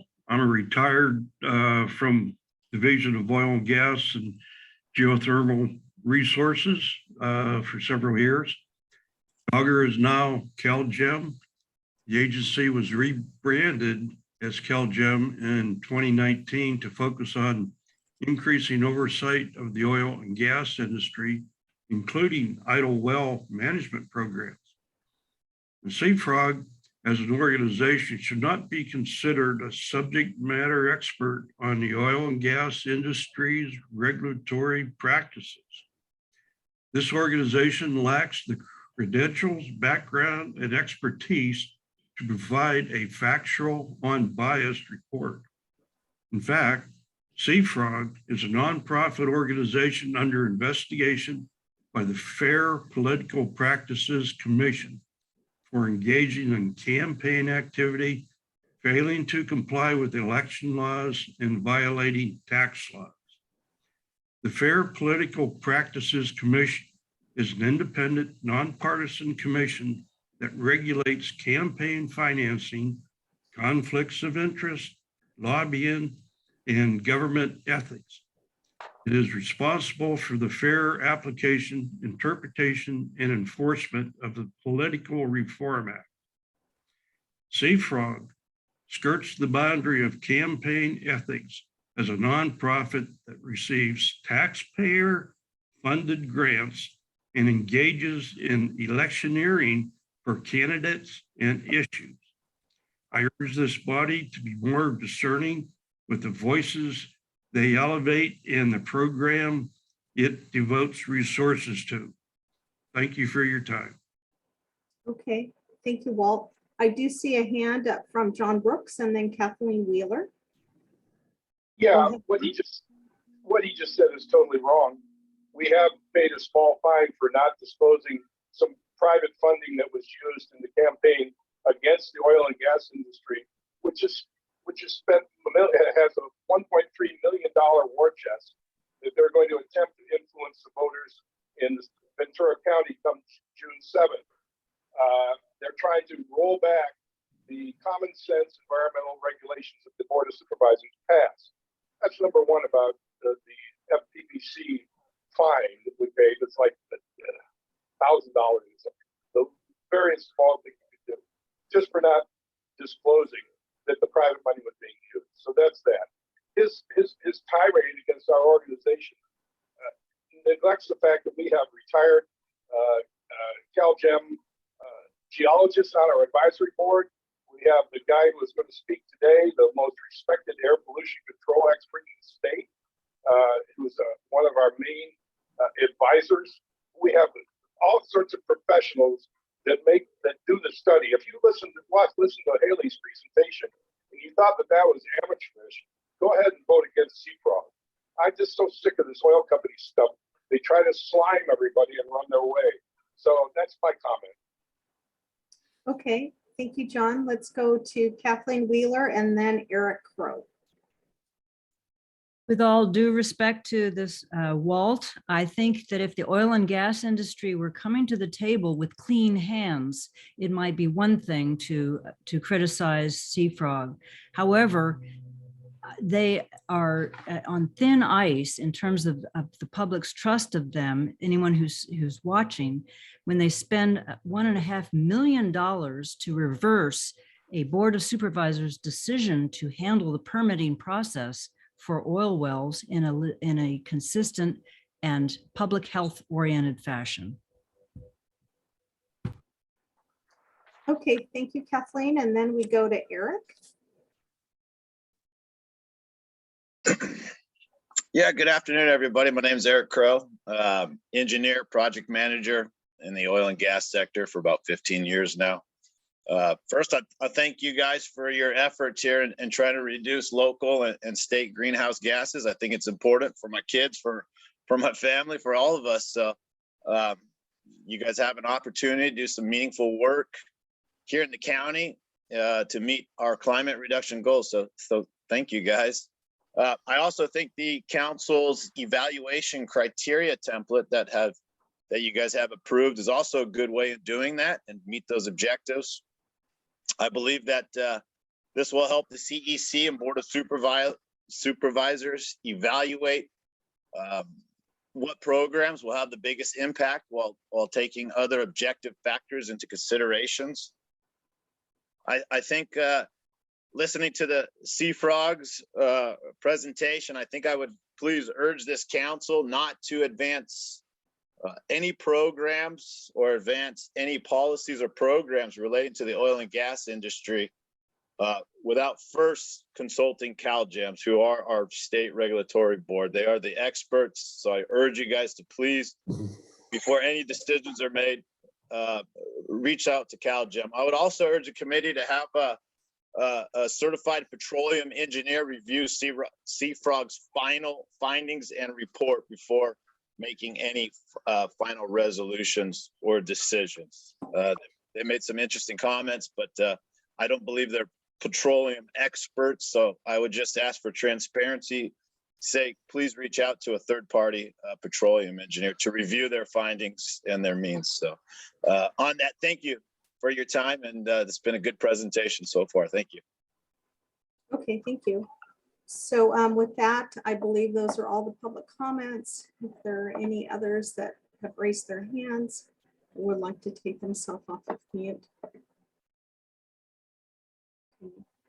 So with that, then let's go ahead and any other council member discussions before we move to the next item, which is item number 18, time sensitive.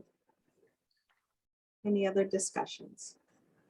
All right, so then Clay, I believe we're at item number 18. That's a request for this Climate Emergency Council to approve a recommendation to the Board of Supervisors for a resolution supporting efforts to cap methane leaks from oil and gas wells and pipelines. So let's go ahead and have this TAC then present, and the TAC includes council members Ontiveros, Ramirez, and White. Go ahead, Councilmember White. Okay, great. Thank you, Sylvia. Well, as I was saying earlier, the Climate Emergency Council's mission is to present to the Board of Supervisors actions to reduce greenhouse gas emissions that aren't already included in the climate action plan that's been adopted by the board. And so there's a lot that's already in there, and it's going to be difficult for us to come up with much of anything because so many things are included.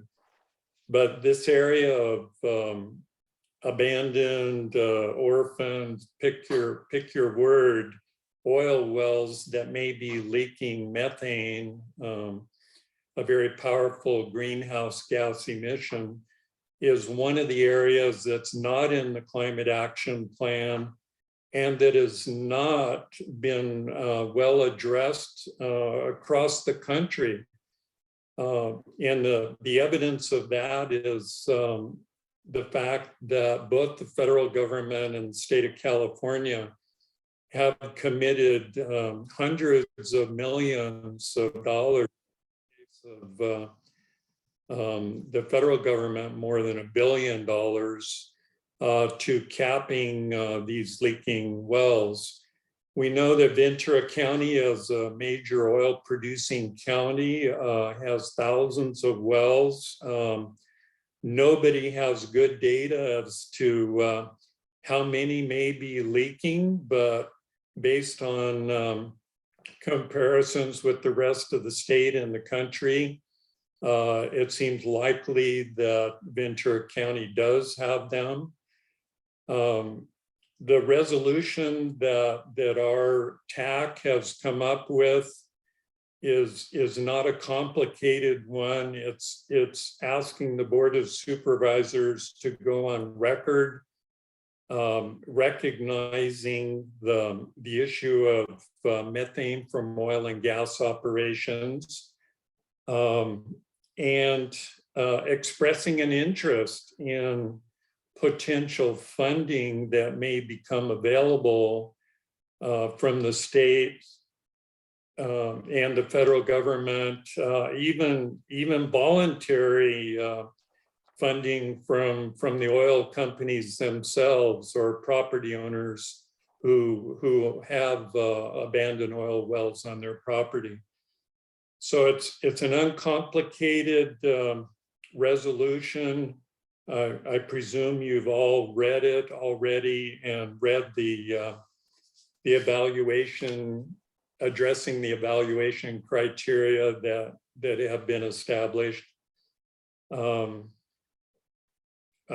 think it's an easy one for us to adopt. It doesn't commit the board to spending any money. Instead, it in my mind's eye, gets Ventura County to wave its hands and say, hey, look at us. We know we have some of these oil well problems here. If there's available money, think of us. I know that Sue Hughes, who spoke earlier from the CEO's office, is very involved with this kind of issue, and I applaud her for that. So having introduced that, I would move that our council approve this resolution to be moved on to the Planning Commission and Board of Supervisors. I second that motion. Sorry about that. I was on mute. Sorry. So thank you, Councilmember White. So there's a motion and a second on that. Any discussion from council members? Madam Chair, Yes, go ahead, Vice Chair Chavez. I apologize, and maybe I need to change the color of my hand, but before the item was introduced by Councilmember White, I had my hand up. Okay, sorry, I didn't see that. No, that's perfectly fine. Maybe it's the wall that I need to change the color. But either way, I appreciate the work that was done on this. The only concerns that I have is that there was a lot of discussions about having CalGEM come to us. There was a lot of questions that were brought up. CARB as well as Seafrog both said that trying to get information from CalGEM probably would be beneficial. So it would actually be my recommendation, and I understand that there's already a motion and a second on the floor, but I would actually request an amendment to continue this item to our next meeting until we're able to actually get CalGEM on board. There are a lot of red flags in this resolution for me, particularly in trying to identify key words such as capping and other issues.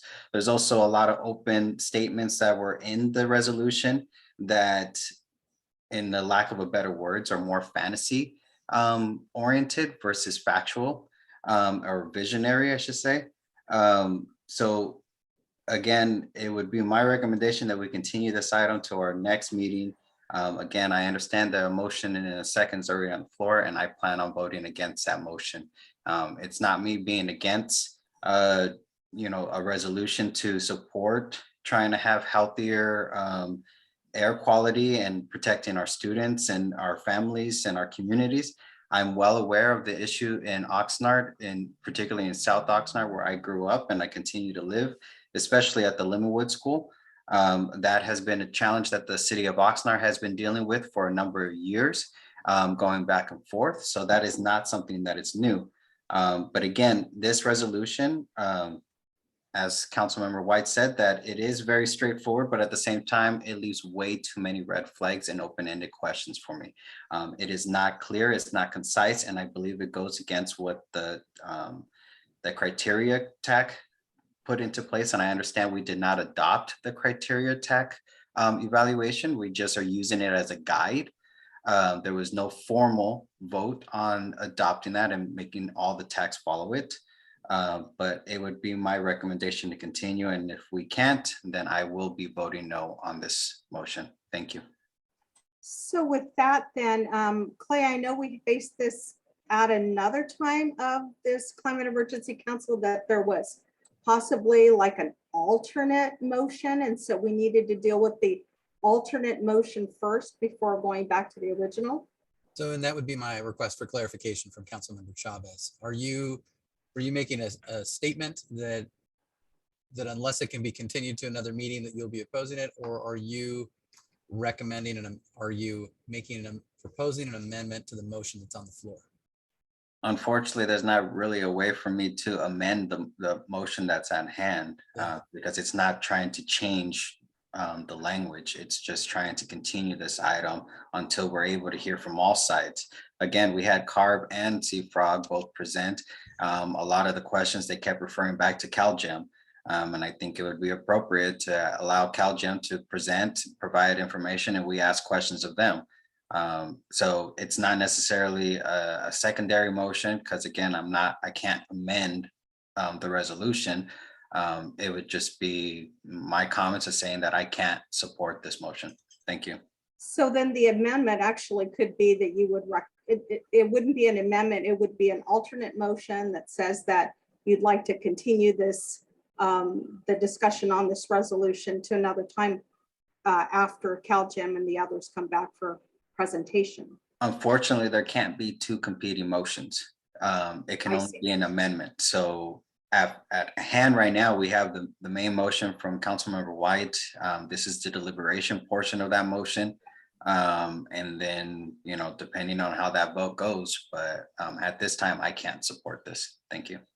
Okay, all right, thanks. So I see Councilmember Ferris's hand up first before White. So go ahead, Councilmember Ferris, and then Kessley will follow White.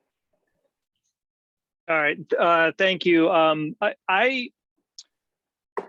I share Vice Chair Chavez's concerns about the nature of the resolution, and if we are forced to vote on the resolution now, that it might lead to possibly an incorrect assessment where I think the council is. Where I'm on this, I do not want to get in the way of stating support for the prospect of helping to cap oil wells to reduce methane emissions. I think that seems like a very worthwhile pursuit for us to do that. However, the resolution at hand actually, it's sort of we're asking for a recommendation to be forwarded so that the county can be on record about something, as opposed to recommending a specific program and giving the cost benefit analysis that I believe the evaluation criteria was intended to provide.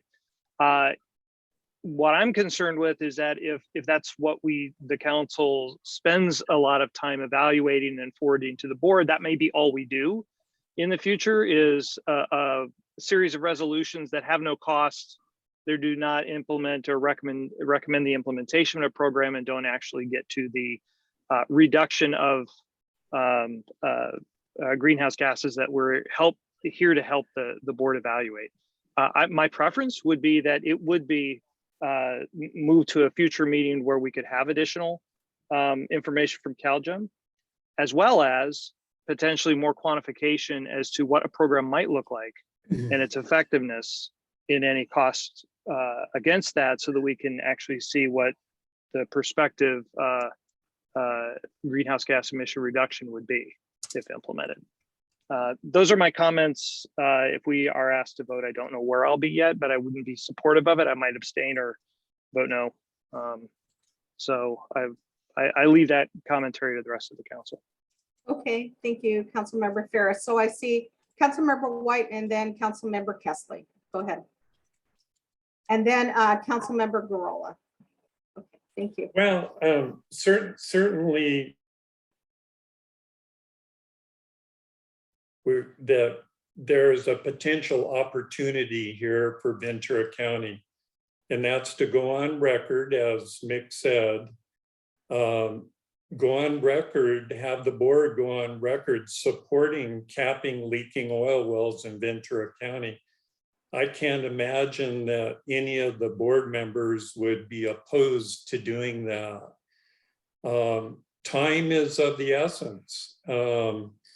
There's money being made available. We've heard about it. We heard from Sue Hughes. We've heard about federal money and state money.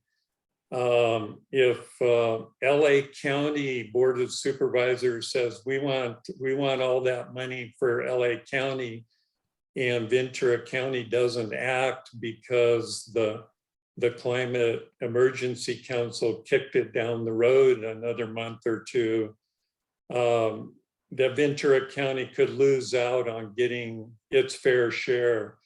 So I think it's important to adopt this today, to approve it today.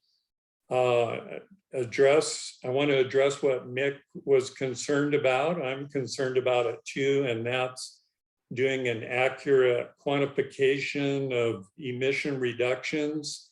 I think the answer is the data is not really there to be able to do that, but we know that in terms of quantifying exactly what those methane emissions are. However, we know the fact that the federal and state governments are putting hundreds of millions of dollars towards this effort is recognition that this is a problem.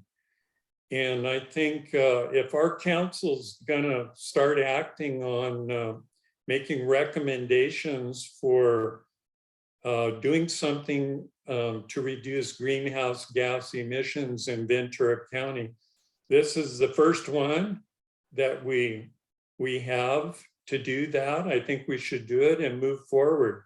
Time is of the essence. We may miss the opportunity if we kick it on down the road. Okay, so thank you, Councilmember White. So we go to Councilmember Kessley, followed by Councilmember Garola. You're on mute, Maggie. Good afternoon, everybody, and I want to thank you for the very informative presentations today. It's very helpful to get a lot of information, and obviously we may be missing some pieces, such as from CalGEM, which I believe will be very important, and maybe even from Dr. Colome when he is able to come back and present to us. You know, I want to make sure that I go on record. I don't have an objection to this resolution. I have an objection to not following evaluation criteria that helps us be consistent when we present to the Board of Supervisors. I think that it's critically important that when they see a presentation by the Ventura County Climate Emergency Council, they can depend on us being very factual, objective, and that we've looked at all resources and we've evaluated from all sides of an issue. I also do believe that we have a responsibility to make sure that we are being cost effective and that we're looking at answering many of the criteria that the evaluation committee put together. Like I counted 6 that have not been answered in this resolution. I just feel that we have been asked and we have a responsibility. If they were looking for or seeking our opinion, we have a mechanism to do that. We can go in front of the Board of Supervisors and speak during public comments. We really do need to establish criteria and be very consistent so that we are taken seriously by the Board of Supervisors if we're going to move any resolutions forward. And that's what I'd like to say. And I would not be able to support this resolution at this point in time unless we meet the criteria and we hear from all the resources. Thank you. Okay, thank you, Councilmember Kessley. So let's go to Councilmember Garola. There you are. Yeah, hi, I switched over to my iPhone.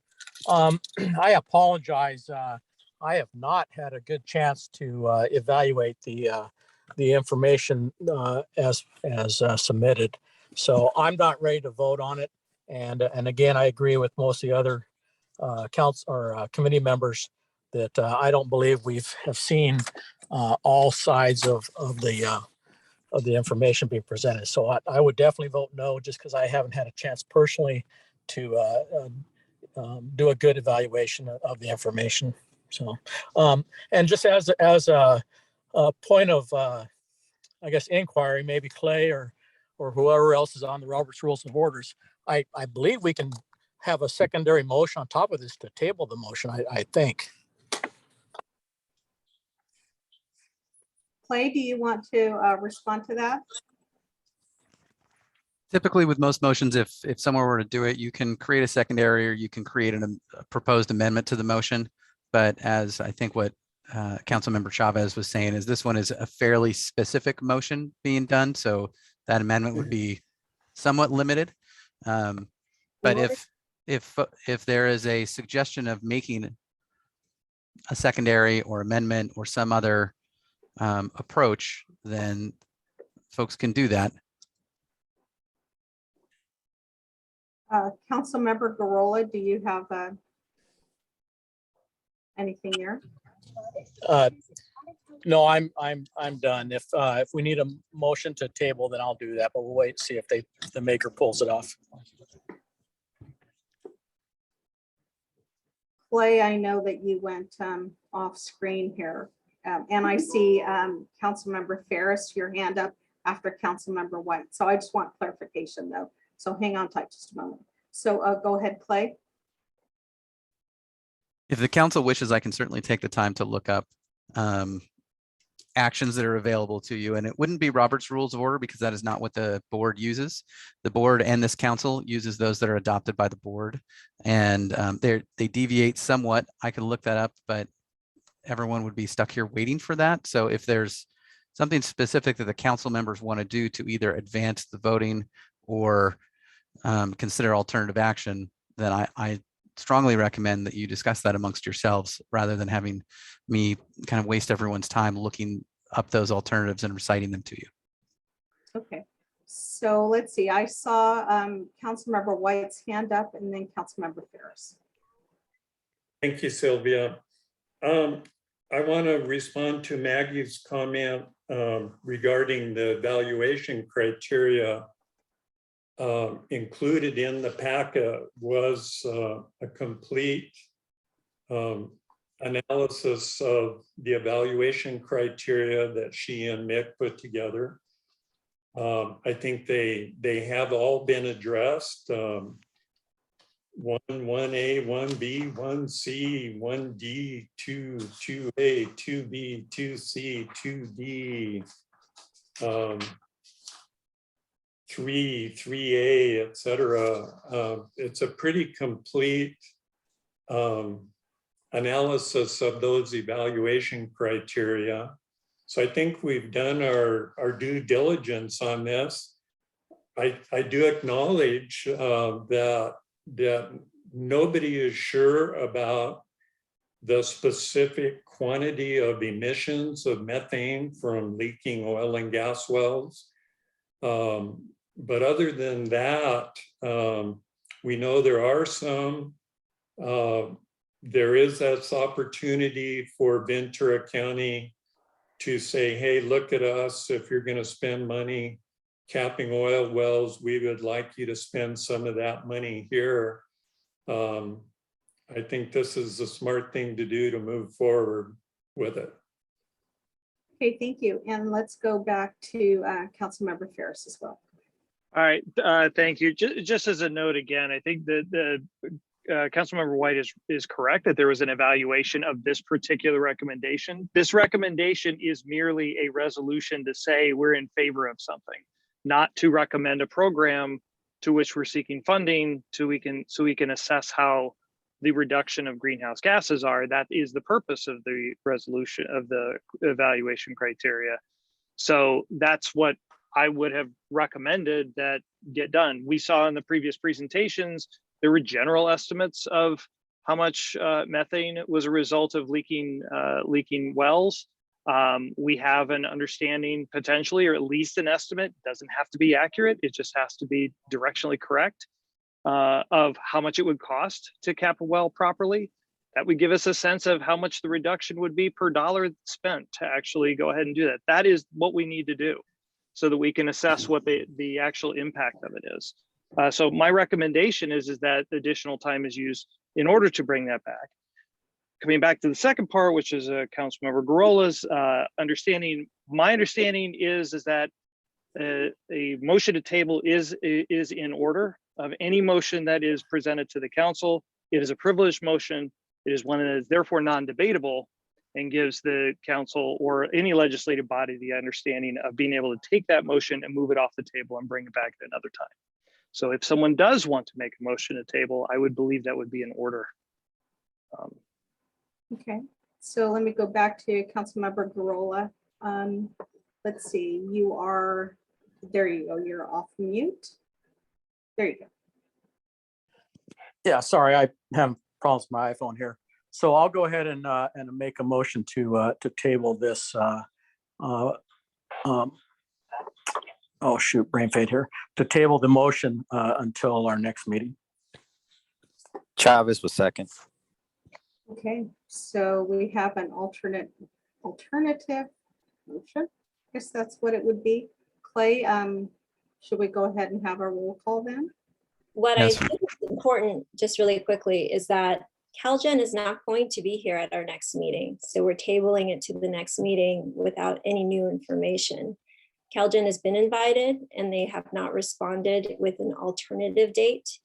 So, I mean, this is an emergency council. There is funding that's coming forward. I'm not quite convinced as to the reason of what more do we need in order to say, hey, we're interested, given the map that I just saw where Ventura County and LA, that whole region has the most red dots in all of California in terms of where the methane is being emitted.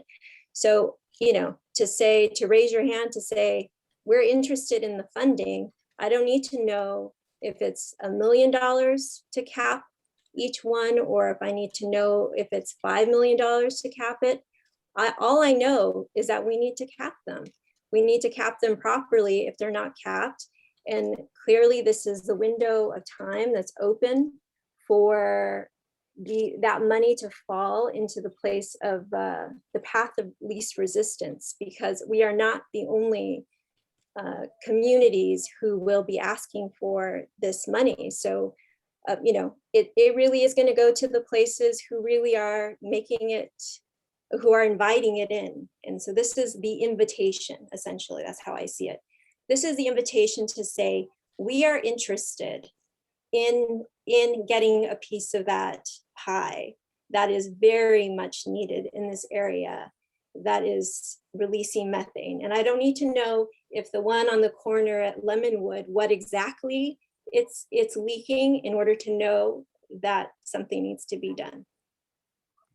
Okay, so thank you. And then let's go to Vice Chair Chavez with his hand up. Thank you, Madam Chair. I just wanted to say real quick that I appreciate all the comments and I understand the concerns, and I understand that this isn't a recommendation for a specific budget item, but at the same time, there's still a lot of questions that need to be answered.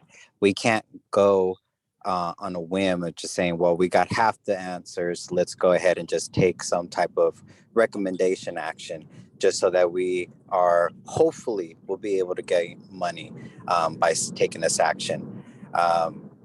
Again, I appreciate all of the comments. I think it's important, but I do believe that we do need to do our due diligence. We do need to be taken serious, and that means following a process and ensuring that all of our ducks are in a row so that we can stand by that decision. That would be my comments, and I call the question at hand. Okay. So we have a motion and a second, and Clay, can you do a roll call, please, for us? So the motion to table this agenda item until the next meeting. Commissioner White, No. Councilmember Ferris, Yes. Chair Schnapp, Yes. Councilmember Kessley, Yes. Councilmember Ramirez, No. Councilmember Ontiveros, No. Councilmember Garola, Yes. Councilmember Chavez. Aye. Councilmember Baldwin. Yes. Yes. Motion is, or this agenda item is tabled until the next meeting. Okay. Did you call on Councilmember White? He was the first name called. He was the first one. Okay, great. Okay. So this motion then is tabled. And let's go ahead and it's about 2 o'clock, 1:58. We still have item number 15, which is request for this council to approve a recommendation to the Board of Supervisors to create a climate change public education program. That was a presentation by Councilmember Baldwin. I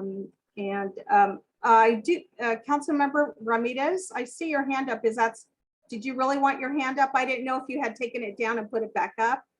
No, but this is a good way to say that I do really need to leave. I'm half an hour late for the meeting Okay. I'm supposed to be at. Okay, Thank you so much. Yeah, thank you. And then Councilmember Ferris.